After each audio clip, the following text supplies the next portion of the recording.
Cashflow Diary Podcast, episode 434. Welcome to yet another exciting episode of the Cashflow Diary Podcast, the podcast that teaches you insider tips, tactics, and strategies for creating leverage streams of cash flow into your life. Learn from top-performing entrepreneurs, business owners, investors, and thought leaders from across the globe as they share their secrets to success. Like what you learn on this and other Cashflow Diary podcast episodes?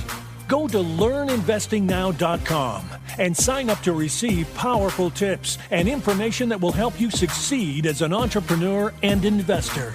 Now, here's your host, investor, entrepreneur, business owner, educator, speaker, author, and master facilitator of Robert Kiyosaki's cash flow game, Jay Massey.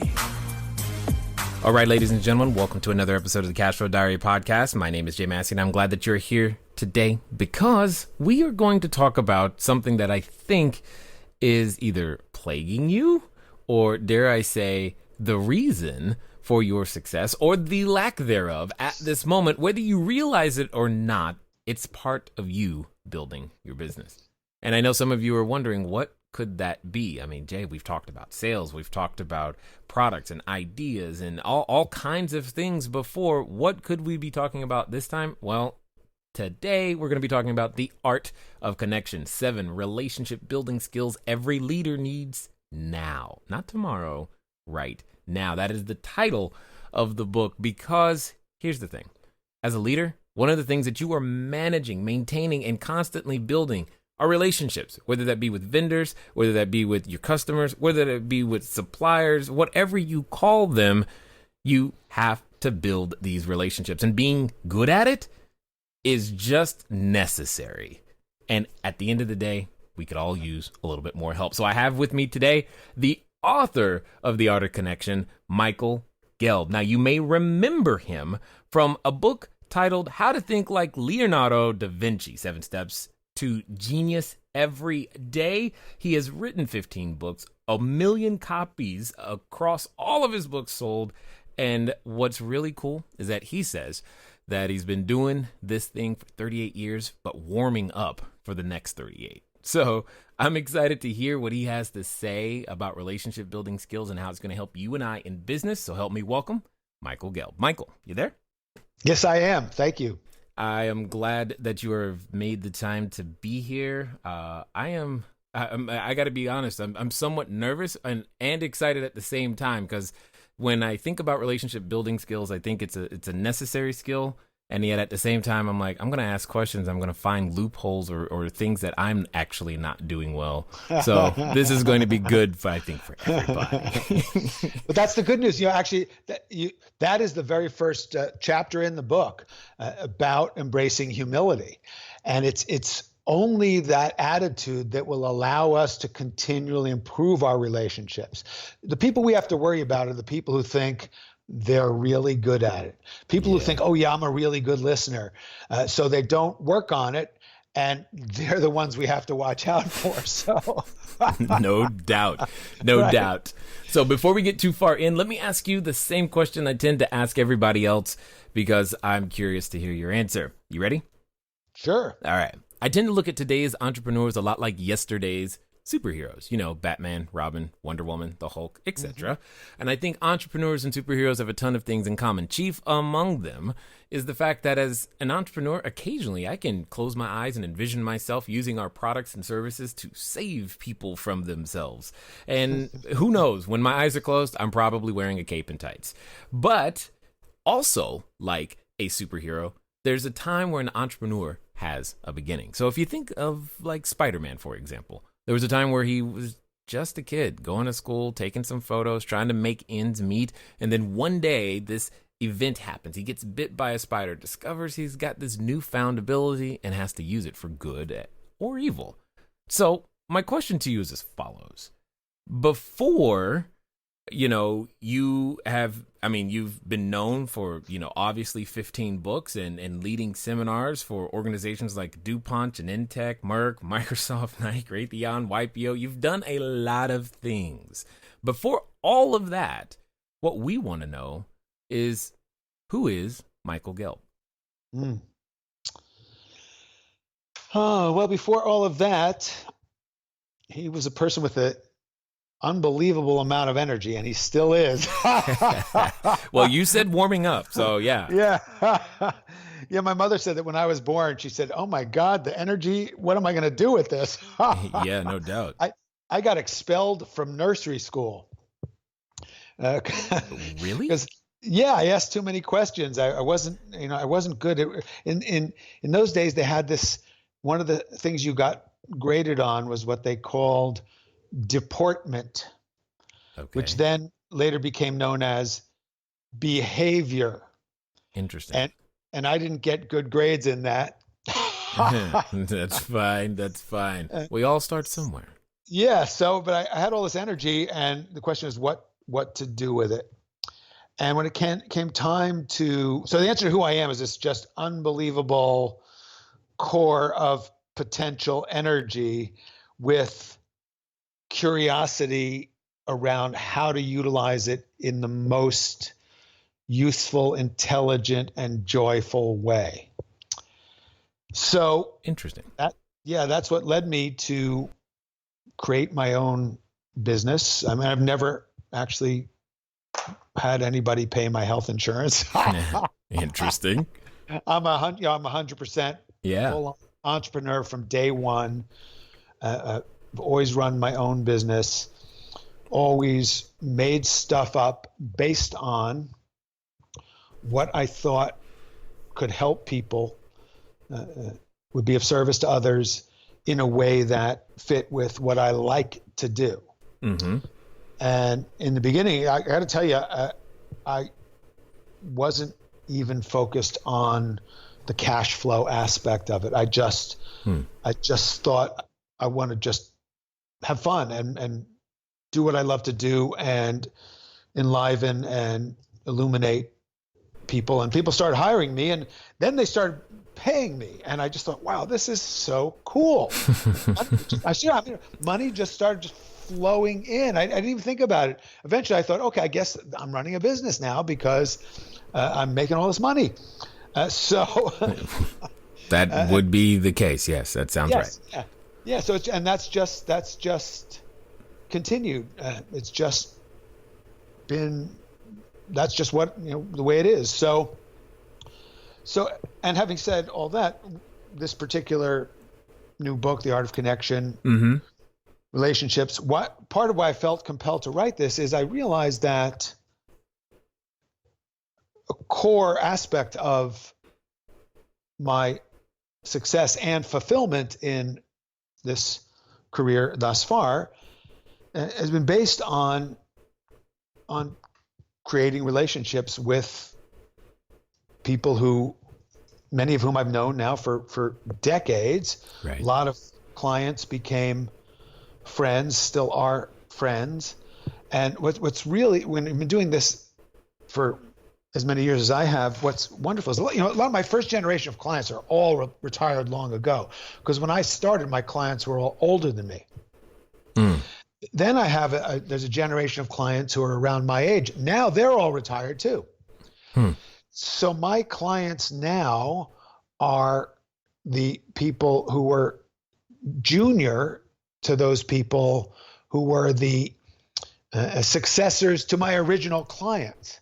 Right. So my biggest client right now comes from a fellow who was a client of mine 30 years ago. He retired. One of the people who was a junior person in a seminar at his company rose up to become an executive vice president of this other company. She introduced me to the other company. They became a really big client. She retired, and one of the people from that company moved to a new company.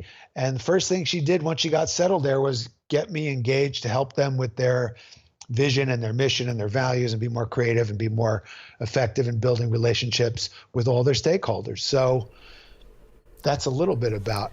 Got it. Well, what I hear in all of that is you're good at building at least long-term relationships, because that could be something in today's economy, which is, I would say, fraught with transactional relationships, not something that's a common skill set. It's not, well, that's what, again, that's why I felt I had to put all this down, because it's becoming, people are not becoming better at this, and it's going to become more Hold on, important. you mean Twitter's not helping me build better relationships? Come on. Right. Yeah, and when kids are learning their conversation skills from Siri and Alexa, we've got a problem. It's funny you mentioned that, because one of my kids, actually, that's exactly what happened the other day when she was talking to her sister, and like, how did you know they were talking about something? I can't remember what. And one asked the other, how did you know the answer? And the other one responded, well, Siri told me. And I'm like, wow, that was like an authority, Yeah. That was an authority. I had no idea. And it's wonderful. I mean, I love the ability to share information with people instantaneously around the planet. I love the opportunity to get access to all of the information and wisdom at a touch. I mean, it's right. Phenomenal if you know how to look, because you just have to remember that much of what's out there is not accurate.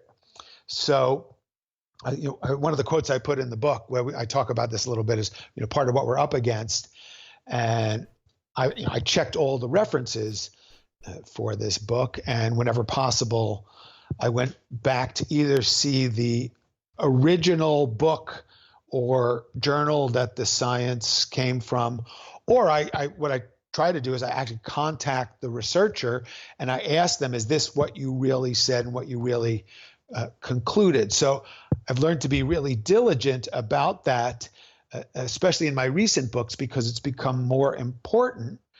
And one of the quotes I put in the book is this one. It says, most of the quotes on the internet are accurate. George Washington. So that's what we're up against. Right. No doubt. Yeah. Now, you mention in the idea, just the idea of building relationships, but it's the art of connection. I would argue that we are more connected, quote unquote, or at least have the ability. I mean, when you talk about being able to access the wisdom across the planet, I mean, you go to YouTube and you can look up anything and know something, or find someone who knows a little bit about whatever you're looking for, and begin that way. I would argue that we really are connected more than we've ever been, but maybe you're using a different definition of connection that qualifies here when it comes to building relationships. We are networked. We're not connected. Got it. Okay. All right. Okay. So we have access to information, but not empathy. So the soul to soul element is not being served by the onslaught of information. And sometimes an information onslaught makes it harder for people to connect with themselves, for starters, because, well, we've all witnessed people walking down the street and everybody's on their device, people out to dinner and they're not talking to each other, they're all on their device. People driving off the road because they're on their device. I mean, I walk in the woods and people, the woods, part of the thing about walking in the woods, and this is not just my opinion, there's a lot of research about this, that it's one of the best things you can do for your well-being on many levels, for your creativity, for your immune system. But not if you have your headphones in and you're sending texts while you walk through the woods. I mean, what's wrong with that picture? So, and it's, and look, it's addictive.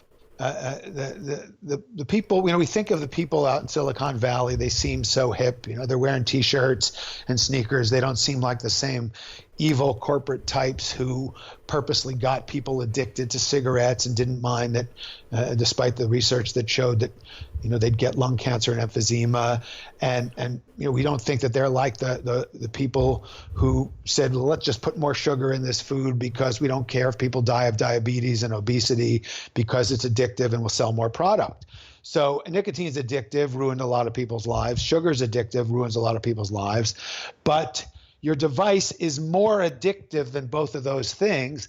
And it's not just taking your lungs or your pancreas, it's taking your brain and your whole nervous system.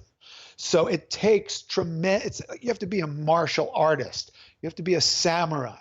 You have to be super disciplined to learn how to utilize this amazing technology, which I'm super grateful for. But if it's not going to co-opt and hack your brain, you better learn to have, so some of the things I talk about in the book, learn to have a digital sunset, shut it off, don't look at it again till tomorrow. Occasionally have a digital Sabbath, put it away for a day, practice looking people in the eye and having face-to-face real conversation. Interesting. So you're headed right where I want to go, because I was going to say, what are the 7 relationship building skills that every leader needs now? Mm-hmm. I mean, I get the needing now part for sure, because that's really clear. But what are the skill sets that you see that have been broken through the cycle of, we'll call it the invasion of the electronics? Mm-hmm. Yeah, well, the first one is just this recognition how important this is, because if you don't get it that it's important, why would you pay attention? Why would you read the rest of the book? That's why in the introduction we talk about connection. Obviously, we have a lot of folks who want to build their business, want to be successful. I'm right there with them, but there was a fascinating study. It's actually been going on for 4 generations. It's the longest running social psychology study ever done. And they asked these young men, it was all men, half of them were from undergraduates at Harvard, and half of them were about the same age from Roxbury. And they followed these young men through the course of their lives, and now they're into the next generation. Mm-hmm. And they look at what is success. And they asked when they first started the study, they asked these young men, what will you consider your life to be successful? Oh, I want to be, executive vice president of this company. I want to make X number of $1 million. I want to have a house here and one there, and a Ferrari or whatever. And what they found is they followed that, they interviewed them every year. They checked their physiology, and what they found. Oh, by the way, it's also interesting that a lot of the Harvard guys over time didn't necessarily all do as well. So some dropped down in socioeconomic status, and some of the Roxbury guys who started out socioeconomically lower, some of them rose up dramatically. But leaving aside the socioeconomic factor had no correlation with people's health, longevity, or sense of well-being and happiness. The one factor that the studies director says made all the difference was the sense of connection.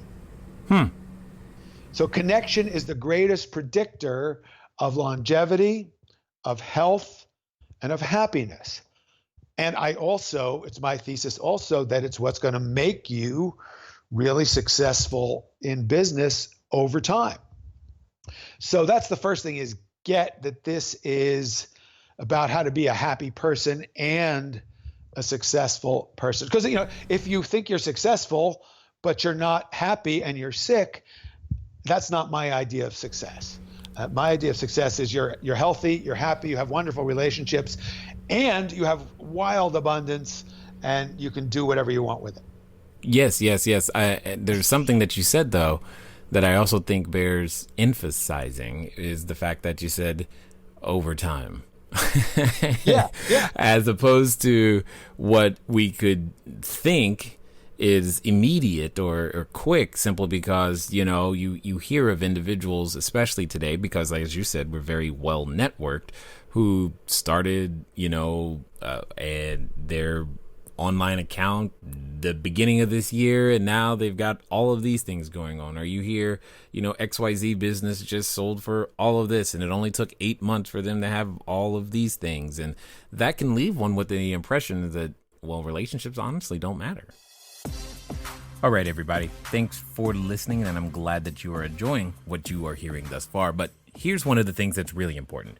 One of the most important things that you can do is get started. One of the things that I've said before, and I say again, once you get started, stay started. But more importantly, there can be lots of roadblocks to getting started. So what we're going to do is we're going to remove one of those roadblocks for you and make it a little bit easier. Because the thing that I don't want to stop you is thinking, do I need a local number? How about a long distance number? Or should it be 800? How on earth am I going to make that happen so that people can contact me as I'm out there building my business, making my cash flow grow? But most importantly, understanding that it doesn't have to be difficult. Many of you may know, but if you don't, there's a company out there by the name of Grasshopper. And what I want you to do is I want you to go over to trygrasshopper.com/cashflow diary.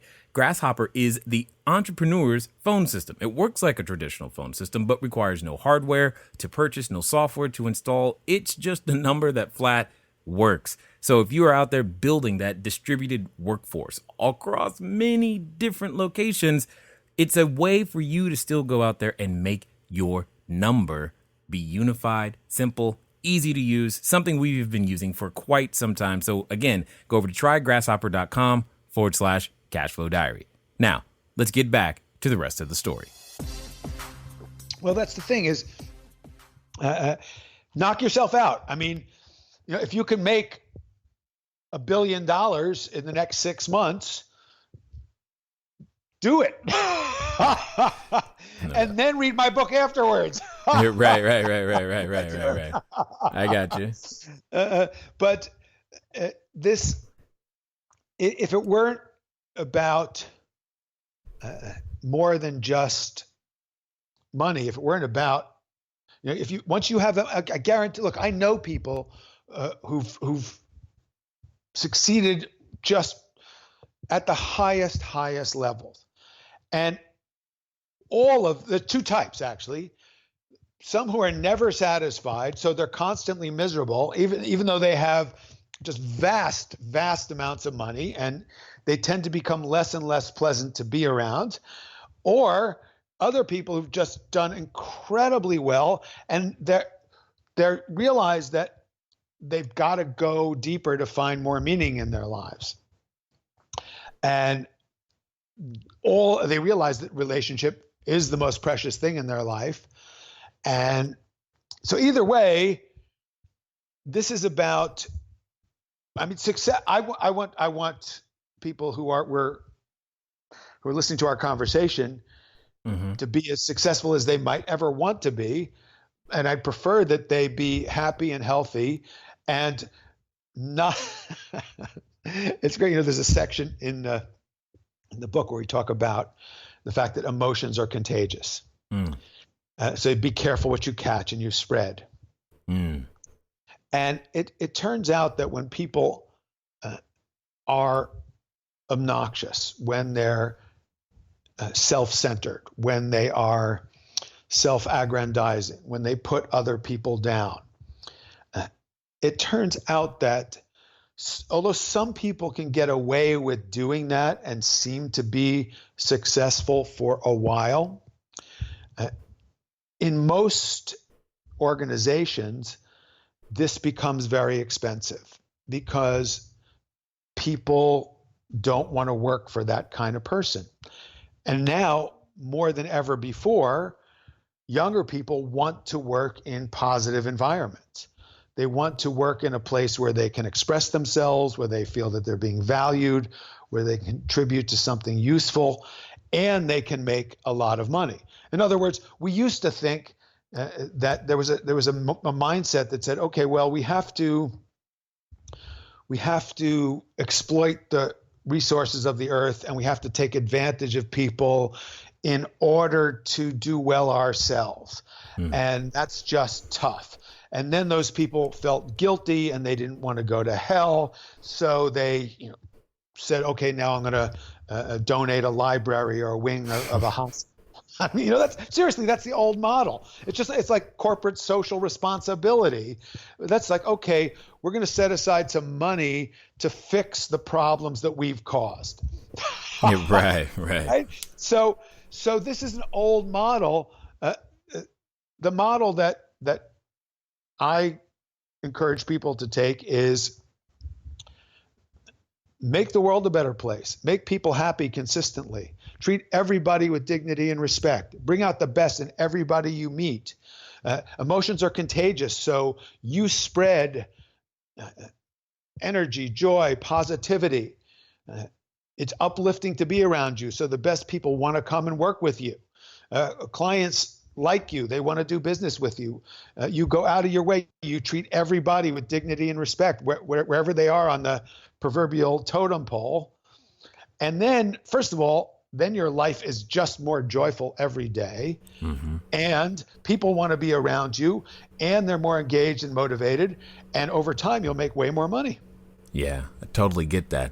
But here's the thing that's running in the back of my mind as I'm listening to you talk and thinking about relationships and just the many different personality types on the planet. There's a class of individual, which I gladly include myself in, as introverts. The idea of making relationships is not exactly fun or the first thing I wake up thinking, let's go make more relationships today. What would you say to that person, knowing what you know? Yeah, well, see, this is the great thing is whatever your personality type is, this is one of the exercises in the book.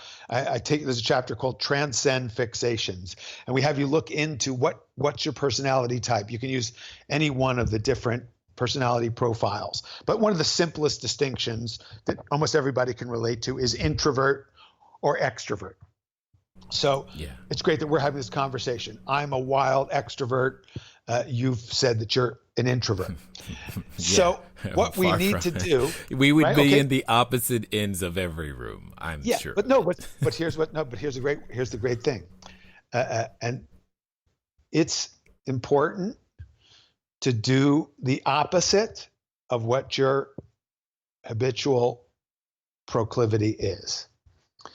So if you want to grow, if you want to be a more balanced person and have just more opportunity, more, this is called the 7 relationship building skills. This is a skill that you cultivate. So in other words, let me be more specific. I, as a natural extrovert, have learned to discipline myself to act like an introvert. Not all the time, but for example, I'd rather always be with people. It's not my thing to go be by myself. So every day I spend some time by myself. I go for a walk by myself in silence. I don't look at my phone. I don't send any texts or emails. I spend an hour a day in silence by myself. Now, that's something introverts say, oh, wow, what a relief. That would be great. Extroverts, like, where are the people? Who can I be talking to? But I do the opposite of my natural tendency, because when we go into the opposite, we become more whole, we become more balanced. Turns out that I do some of my best thinking. I feel like I deepen my sense of, connection. It's the art of connection with oneself, but then it also strengthens my skill. Let's say I'm facilitating a meeting for a client, which is actually a big part of what I do. I help run meetings where they're trying to solve a problem, or they're working on crafting their strategic plan, or setting their goals for the quarter, for the year, for the next 5 years, or whatever it happens to be. So I have to get all the introverts in the room to contribute and not just let the extroverts run the show. Because that's what will happen. That's the default setting is the extroverts will push the agenda and the introverts will act out passive aggressively. Well, right.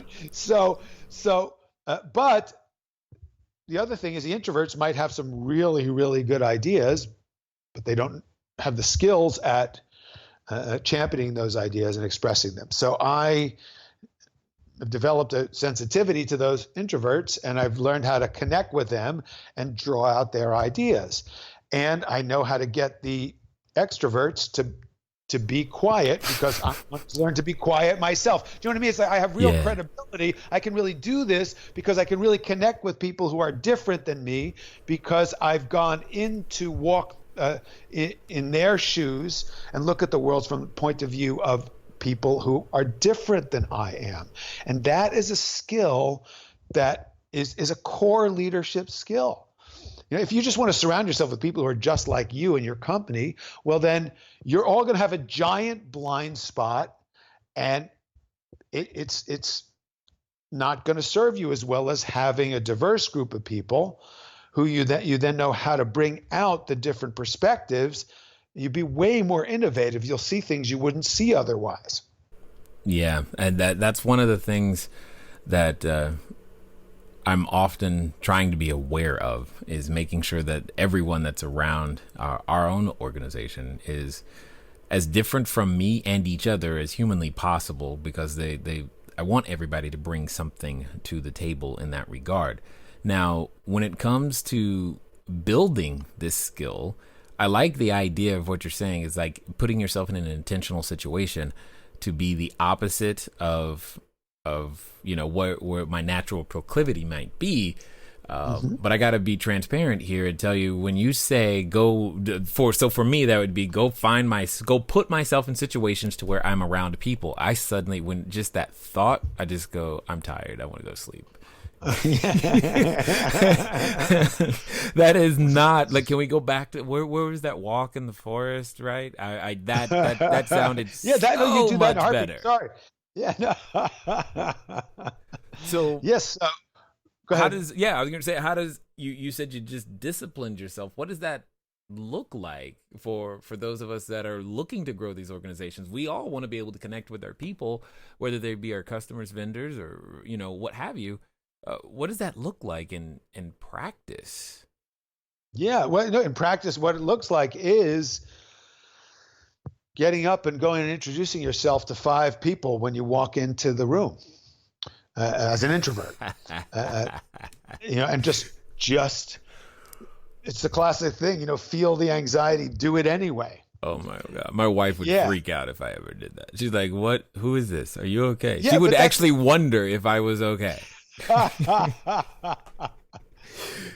Well, I tell you something. This is the kind of thing that brings more life to relationships. Okay. Because, especially over the years, because when you see, like when your wife sees you growing and experimenting and shifting out of your habitual mode, I guarantee you that generates more energy. What starts out as anxiety becomes exhilaration when you do something that you thought you couldn't do. It's just like if you've ever done athletics or martial arts, or just, the simplest analogy is just kind of like, I don't want to go swimming. The water's too cold. Okay, I'm going to I'm jumping in. Oh my God, I'm freezing. Hey, this is really cool. Right. Someone said that to me the other day about, hey, have you ever tried taking cold showers in the morning? I'm like, nope. Never tempted, not even once.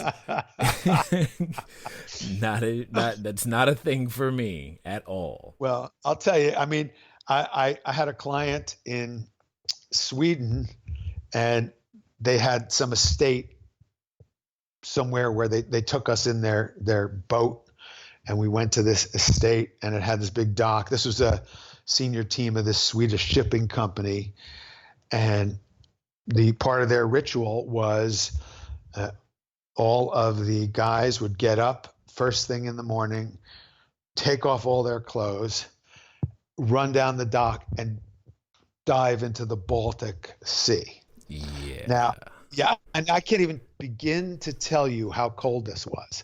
And this is very early in my career, but it's kind of like, I can't be the American guy who's just not going to do this. So you got to do it. And I still remember the feeling of it, because it was like one of those cartoons. I mean, I jumped in the water. It was so cold. I just went, whoosh. I felt like I just rose straight out of the water and ran in the air back to the dock. But I guess well, anyway, I live to tell the story. Yeah. I think somebody probably got goosebumps just hearing you. Like, that's just, no, there's no version of that I would have been the American. Here's the deal is, it's not a matter of just doing things that are uncomfortable for the sake of doing things that are uncomfortable. I'm a big fan of doing things that are joyous and pleasurable and really fun. And to expand one's capacity for joy, pleasure, and fun, it's really useful to look at how, as you get old, think about it this way. As you get older, how do you become a wiser, more well-balanced, more integrated, more fulfilled human being? Part of how you do that is by changing, growing, developing, pushing your boundaries, and especially if it's something that ultimately will have a business purpose. I mean, if you learn to be freer, you'll never be totally free, by the way. You'll always be an introvert. I'll always be an extrovert. So you don't change your fundamental wiring. But when you expand your repertoire of behaviors so that you are more skilled at connecting with different kinds of people, well, that's obviously going to serve you as you build an organization. It's obviously going to serve you, especially now that the world is global. Right. So you're dealing with people with lots of different cultures, lots of different orientations, lots of different backgrounds. How do you learn to connect with people who aren't like the people that you grew up with or everybody that you know? And it's one of the toxic things about the world today is people are becoming these insulated tribes, and they're thinking, I'm just going to be with the people who are exactly like me. Well, that's no way to live. Right. No, I get that. I get that. It's just you're challenging us to do something that is fundamentally difficult anyway, but I'm glad that you've taken the time, to reduce your thoughts and ideas into the book that can totally put us on this journey that can help us become bigger, better, better, and all the things that we want to do. So I hear it. I like it. So in fact, for the people that have listened this far, what's going to be the best way for them to track you down, to find out more about what you've got going on, or maybe even grab a copy of the book? Oh, thank you. Yes, it's michaelgelb.com, Gelb, michaelgelb.com. And we've got, there's a link to the book there, as well as all my other books. There's free articles. There's lots of cool video. People can sign up for our newsletter. We don't bombard people with the newsletter, and we pack it with really fun, cool stuff. And we're also just curating our YouTube channel. So we're going to be doing lots of fun YouTube videos on all sorts of subjects related to the different books and just also issues of the day. So it's all there at michaelgelb.com. Excellent. Now, as we wind down here, I've got a question for you that I want to ask for, because I believe your answer is going to be unique. So I really want to hear what you have to say. Let's pretend for a moment that someone listening, they're actually going to do what you suggest. They're actually going to do it this time, but understand that they're going to go out there and become that bigger, better, badder version of themselves. They're actually going to step up and step out and do the things that they've only been thinking about, or maybe they're at 1 million and are trying to get to 2 million, or 2 to 5, 5 to 10, whatever it is, they're finally going to take it on. But here's what you and I both know. Anytime we make decisions like, hey, this is it, no further, I'm going to be better, there's usually a companion that comes along with that decision. And it usually comes in the form of a voice that reminds us of who we're not, why we're not, and how it didn't go well last time. And for some people, they're even related to that voice. So my question to you is, they're going to follow through this time. So what would you suggest that they do in the next 24 to 48 hours to make good on it? To make good on this desire that commitment? they've cultivated from listening to you, from reading the book, from I'm going to make it happen now, Mike. What's it going to be? What's it look like? What do I do? Well, what I counsel people to do, and I've taken them through this in How to Think Like Leonardo da Vinci. There's an exercise at the end of the book, and in the book it takes you through it in 7 days, but you could do it in a day if you wanted to concentrate it. I think what people ought to do is write down your life purpose. And you say, well, what is it? Well, you got to figure that out. Write it down right now, because that's the purpose drives everything. What's your purpose? Then what are the major areas of your life? So you got your health, you have your business, you have your family, you have the things you want to learn, the place you want to travel, maybe you have your spiritual life. Map it all out. Make a mind map of your whole life, your whole business, and then put the most important goal in each area of your life on that mind map. Put it on your desk and go from there. I mean, that's if you're asking me what's one thing I tell them to do, it's just to do that. Look at the big picture of your whole life. The sooner you do this, the better off you'll be. Then all these things we're telling you about, how to build relationships, how to shift out of your habitual pattern, how to be a better listener. It's all in service of a bigger vision and a bigger picture. And I mean even big, like, okay, 1 million to 2 million is great. Well, make sure you know why you want to do that. Put it in a context. What are your values? What do you stand for? What would you hold true to under any circumstances? That, this is how you know who you are and why you're doing what you're doing. And the reason for this is beyond the obvious fact that wouldn't it be great if everybody did this and the world would be a lot more ethical and a lot more thoughtful and a lot more conscious and a lot more intentional. But it's also that when you have a higher purpose for what you do and you look at what you're doing from the perspective of the big picture, how it all fits together, you liberate way more energy for making it happen. Love it. I knew if I asked you, you would have a different answer. I knew that going in, but and right. That's good. That's good. I'm glad. And in fact, I definitely want to say that I appreciate the time that you've taken today to share your knowledge, your insight, as well as your wisdom here with us today at the Cashflow Diary. My pleasure. Thank you.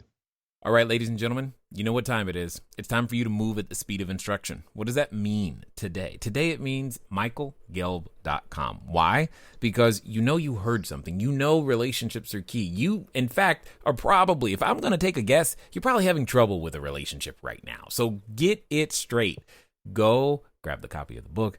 Begin to implement these things, because nothing changes until you start taking some action, some forward momentum towards it. And now you have a way to go. Ladies and gentlemen, it's been fun talking to you today. I look forward to talking to you soon. Until next time.